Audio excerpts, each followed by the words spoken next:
The Psalm of David when he fled from the face of his son Absalom. Why, O Lord, are they multiplied that afflict me? Many are they who rise up against me. Many say to my soul, there is no salvation for him in his God. But thou, O Lord, art my protector, my glory, and the lifter up of my head. I have cried to the Lord with my voice, and he hath heard me from his holy hill. I have slept and taken my rest, and I have risen up because the Lord hath protected me. I will not fear thousands of the people surrounding me. Arise, O Lord, save me, O my God. For thou hast struck all them who are my adversaries without cause. Thou hast broken the teeth of sinners. Salvation is of the Lord, and thy blessing is upon thy people.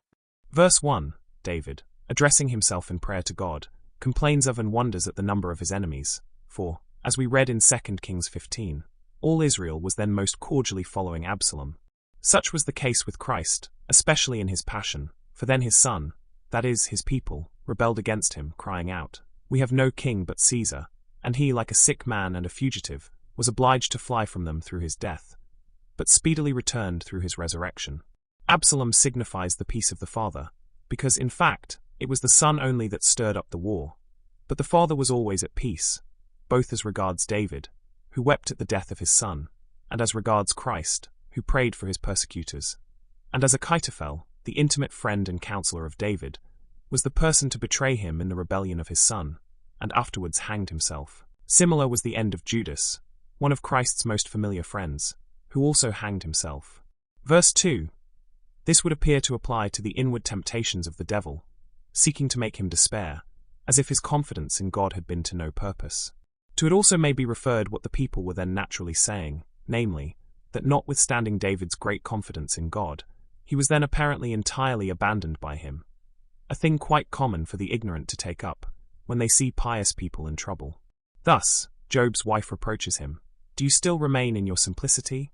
So with Tobias's wife, when she said, Your hope is now evidently come to nothing, and your alms now appear. And so they said of Christ, He has confided in God, let him free him now if he will. Verse 3. What one in trouble, a just man such as David, and especially what Christ, the head of all the just, would say. The meaning is, Many tell me I put my hope in God to no purpose. But they are quite mistaken, for you, Lord, never desert those that confide in thee.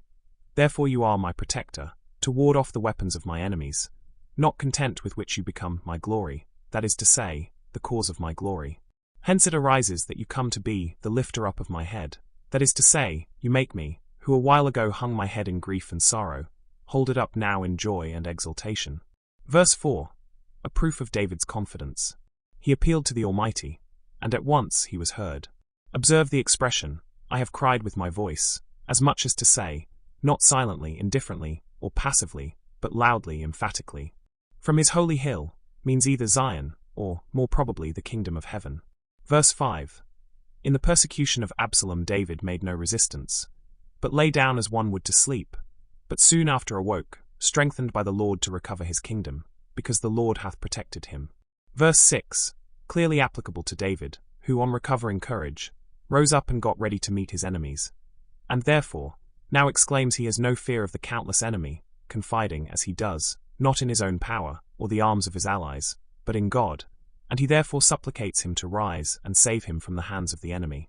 Observe the connection between the word arise, in this verse, and I have risen, in the preceding, as much as to say, I have on your inspiration arisen, and do you now at my request arise in my defense. Verse 7, an acknowledgement of the divine protection, and his deliverance from his enemies, whose teeth were so broken that, though they may bark, they could not possibly injure or bite. Verse 8, an invocation of the divine blessing, and thanksgiving for the benefits conferred by him.